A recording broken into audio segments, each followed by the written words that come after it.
Hello, my name is Ryan and welcome to my deck tech on Codie, the Vorciferous Codex. I hope I said that right.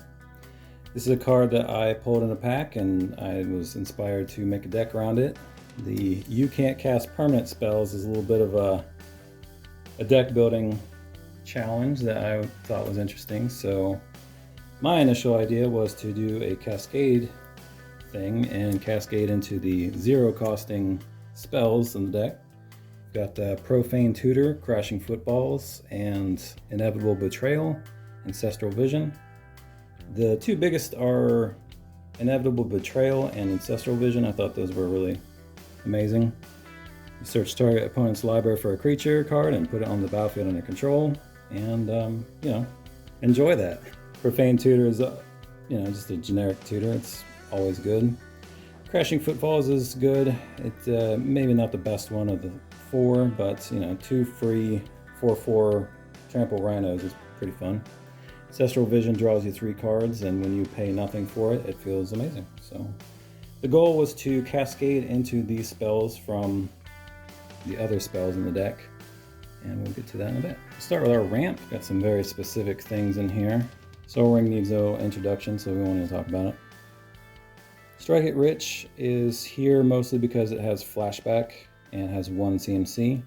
This will cascade into the 0 drops that I just showed you a minute ago, and it's a big part of the deck. Flashback means that we can get Codie out on the board and have used Strike It Rich before, and then bring it back, use it with some of his mana. Crop Rotation is pretty notorious and kind of obvious for this deck. This is a Gates deck, which I'll get to in a minute, and we obviously want to get very specific lands with this. So Sylvan Scrying searches for any land, which is a lot like Crop Rotation, but 2-hand, and that's an obvious include. Druid's Repository is an enchantment. Whenever a creature you control attacks, put a charge counter on Druid's Repository. This is a token deck, so we have a lot of attacking tokens, which will make us a lot of mana, which is great. We can store it for later and have fun. Recross the Paths is a very strange ramp card, and it's not used very often. What's special about this one is that you reveal from the top until you hit a land and put it into play. This will get non-basics, and we have no basics in the deck, so I can't run anything like Cultivate or Explosive Vegetation or anything like that. So we're running things like this that can just get it gates or whatever happens to be up there.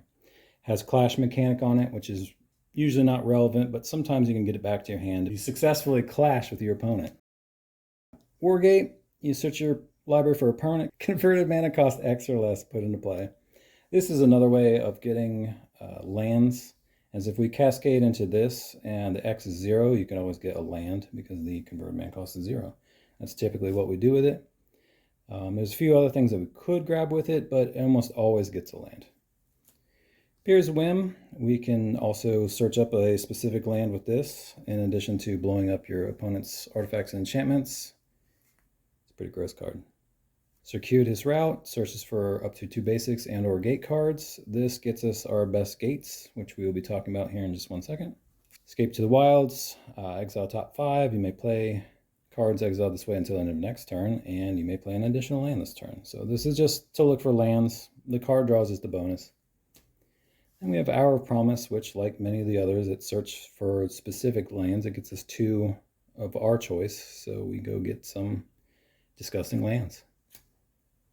Speaking of disgusting lands, we have Maze's End. This is an alternative win con for the deck. Doesn't always happen, but sometimes it does. Because we're running gates, we're running Baldur's Gate and Gone Gate, which is the 2 that we search up almost every time. We recently got Talon Gates of Madara, which I will bring a little closer. Card is amazing, and I wish it was cheaper and I could afford to buy a bunch of them. You can lay that out there. You can protect Codie so that he will be on your battlefield for the next turn, which is great. Another one of our special lands here is Field of the Dead. I feel like this one needs no introduction. It makes token zombies when we have 7 lands or more. Because there are no basics in the deck, you will always have individual unique names for them and they won't double count. So yeah, it's great. It's a great card. It's done. As we said, this is a Gates deck. I'm not really going to show you the Gates or some of the other lands, but I just want to show you some of the special lands, the ones that make people cry. Let's jump into our win cons here. Because this is a token-based deck, I'm running Impact Tremors. I'm running Rally the Peasants to buff them. It's got Flashback. I consider this to be a 6-mana spell for +4/+0 to your creatures at instant speed. Sometimes lethal, sometimes not. Running Gandalf's Sanction, which is a piece of removal that also does damage directly to a player. X damage to target creature, where X is the number of instant sorceries. Excess damage is dealt to that creature's controller instead. This is a deck full of instants and sorceries, and this gets to be very, very big, so it can be very painful. Running Pyretic Charge. Discard your hand, draw 4 cards. For each card discarded this way, creatures you control get +1/+0 until end of turn. This can turn into a very big creature pump for our token army, or it can be a desperation card draw spell. Either or. It works pretty well. Candlekeep Inspiration. This is lethal and makes players splat. Till end of turn, creatures you control have base power toughness XX, where X is the number of cards you own in exile and in the graveyard. There are instants of sorceries and or have adventure. This usually kills people. If it resolves, people usually die. Another win con, we have Surge to Victory. Exile target instant and sorcery card from your graveyard, and creatures you control get +X/+0 until end of turn, where X is that card's mana value. Whenever a creature you control deals combat damage to a player this turn, copy the exiled card and you may cast a copy without paying its mana cost. This is another pump and win spell. Sometimes you can also get crazy value off of the casts, but the casts are usually kind of a moot point when you're slamming in with tons of damage. All right, we have a little bit of a special win con here. This is Divergent Transformations. Exile 2 target creatures. For each of those creatures, its controller reveals from the top of their library until they reveal a creature card and put that card on the battlefield and shuffle the rest in their library. This is here for 2 very specific reasons. These boys. Vorciferous, whom I'm assuming you've heard of by now. This little murder machine does 2 damage to each player, or I'm sorry, each opponent for every creature that enters the board. And as we are a token deck, that usually kills people. And this little guy, when it enters, make a 0/1 green plant creature token for each land you control, which is usually a lot, does a lot of damage to people, and they go splat. This is particularly heinous for several reasons. One, this is an instant, so this can happen whenever. And while you might be looking at that and saying 7 mana, that's ridiculous, you'd be right. But it has Undaunted and costs 1 less to cast for each opponent. So in essence, this costs 4 mana. 4 mana to do tons of damage. And you will always hit these because they are the only 2 in the deck. It's gross. We have some card draw here. We have Otherworldly Gaze. This is also a flashback spell so that we can cast it while Codie's out and get the Cascade, go down to a 0 drop, and hit one of those juicy free spells. Expressive Iteration, just some simple card filtering. It's usually for grabbing lands off the top. Rite of Harmony. This card draws a ton of cards. Whenever a creature or enchantment enters the battlefield under control this turn, draw a card. Notably, it has flashback, so you can use it twice. Plunge into Darkness. Choose 1, sack any number of creatures and gain 3 life for each sacrificed creature, or pay X life. Then look at the top X cards of your library and put 1 of those in your hand and remove the rest from the game. This thing's pretty crazy. Very juicy, very tasty. Nom nom nom. Prismari Command. This is a little bit of a jack of all trades card. It's a little bit of card draw, it's a little bit of ramp, and it's a little bit of removal. It just kind of fills a gap, I guess. Read the Bones. It's probably better cards than this one, but for the mana cost and for what it does, it works well enough. Scry 2, draw 2, lose 2. Very straightforward. Guild Summit. Now this is an enchantment. And something of note is that Codie says that you cannot cast permanents. So the permanents have to be worked around him. He has to not be around for you to cast this, and that's something to consider. It might mean that you want to cast it before he comes out, or maybe you just wait till he gets destroyed because someone will always kill it, and that's fine. When it enters, you can tap any number of untapped gates and draw a card for each gate tapped this way. And whenever a gate enters the battlefield under your control, draw a card. This is great early and it's great late. You can draw the cards either early, like you play it, say turn 3, and you play gates afterwards and gives you continuous advantage. Or you simply drop it late and you tap a bunch of lands to draw a bunch of cards on the spot. So early or late, it's great. Thunder of Unity is a fairly new card to the deck and new to me. You draw 2 cards, you lose 2 life as your first chapter of the saga. But more importantly, whenever a creature you control enters this turn, each opponent loses 1 life and you gain 1 life. That right there is what it's for, and it's good. Wild Research is a very flavorful way to search up instants and sorceries.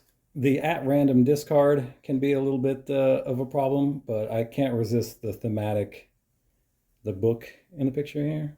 This Professor Commodore Gruff or whatever the hell he is. Yeah, I can't resist that flavor. It's just too good. You know, because Codie's a book. I don't know if people know that or not. Anyway, Ignite the Future. Exile top 3 cards of your library until end of turn. You may play those cards until blah, blah, blah. If this was cast from your graveyard, you may play those cards without paying their mana cost. This is just a little bit of a pet card for me. I really like this one. You can grab lands off the top, play them. Flashback is fun because you get to free cast them instead. This deck can make a lot of mana with Baldur's Gate, so hitting 8 is almost never a problem, and it's good times. Whirlwind of Thought. Whenever you cast a non-creature spell, draw a card. That one's very straightforward and obviously very good for us. Campus Renovation. Return up to 1 target artifact or enchantment card from your graveyard to the battlefield. Exile top 2 cards of your library. Till end of turn, you may play those cards. This is here to bring back a bunch of our enchantments that may get destroyed or milled or what have you. It's a little bit niche. It's probably an unnecessary piece, but we have enough enchantments to make it pretty juicy when it goes off. Got Chandra. Hope's Bacon. Whenever you cast an instant or sorcery spell, copy it. You may choose new targets for the copy. This ability triggers only once per turn. This lady is disgusting, and I love her. Add 2 mana of any combination color, so it's ramp. Exile top 5 cards of your library until end of turn. You may cast them, blah, blah, blah. So it's card draw, and it's ramp. I've never actually used the negative X. I just always go for the card draw or the ramp. It's great. Love it. What can I say? Maestro's Confluence. This is mostly here for the goad. You can goad each creature target player controls, and you may choose any of the 3, and you may choose them more than once. Typically, I goad some things, and then I return a monocolored instant or sorcery from the yard, and we carry about our day like nothing ever happened. It's very good. All right, let's get to our token makers in the deck, since that is what we are doing, our primary focus. We have Artifact Mutation, and we have Aura Mutation, both of which are great, and they're very straightforward. They create little tokens for us, depending on the size of whatever they remove. This is the bread and butter of the deck, and what we want to do a lot of. With Lingering Souls, very straightforward, token producer. Rift Charm, you can destroy target non-basic land, put 3 saplings into play, or prevent damage from a source of your choice. This is kind of a jack-of-all-trades sort of deal. It's usually there just to poop out 3 token saplings. But sometimes we prevent damage as well, so it's very useful. We have Call of the Coppercoats. Choose any number of target opponents. Create X 1/1 white human soldiers, where X is the number of creatures they control, and you can pay more to target more opponents. This thing creates a ton of tokens, and we like that very much. It's also an instant, which makes it even better. Benevolent Offering. You choose an opponent. You and that player each put 3 1/1 white spirit tokens with flying onto the battlefield. Then you choose an opponent and gain 2 life for each creature you control, and that player gains 2 life for each creature he controls. Choosing an opponent with this is never terrible. It usually doesn't impact things a whole heck of a lot. You choose someone with low creatures to gain a life, and then you choose someone who doesn't particularly care about the bodies, and you give them. This usually nets us a ton of life and keeps us going into the late game. Also an instant.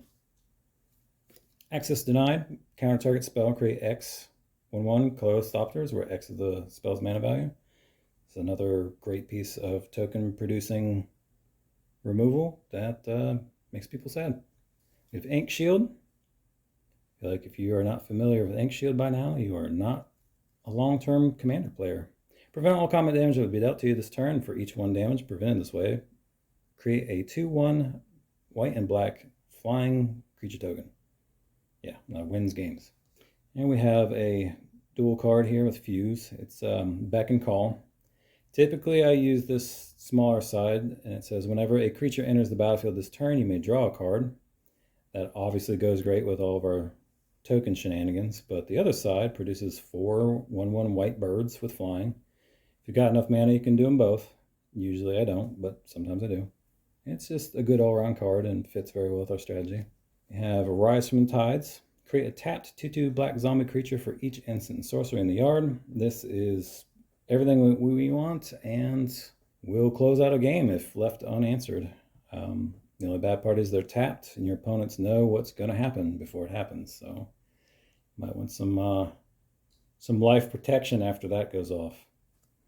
Got one more miscellaneous guy here. This is Dragonback Assault. It's an enchantment. Whenever this enchantment enters, it deals 3 damage to each creature and each planeswalker. Here's the juicy part. Whenever land enters, create a 4/4 flying dragon token. I obviously said that different than it's worded, but I summarized a bit. We ramp quite a bit, and we want tokens. So 4/4 dragon tokens for every land is a great deal for us. Possibly a game ender, but you know, we'll see. One more category to go through, and this is the removal category. We're going to start with this is a Turn the Earth. Again, this is a flashback 1-drop, so that we can cascade into our 0-drop spells that I built the whole deck around. Choose up to 3 target cards in graveyards, and the owners of this card may shuffle them into the library, and you gain 2 life. Sometimes we use this on opponents, and sometimes we use this on ourselves, and sometimes I cast it just to cast a spell. It's really just whatever it needs to do. It's just kind of an all-around spot filler. Moving on, we have Swords to Plow. Probably know what that does. Renounce the Guilds. Each player sacrifices a multicolored permanent. This card is brutal.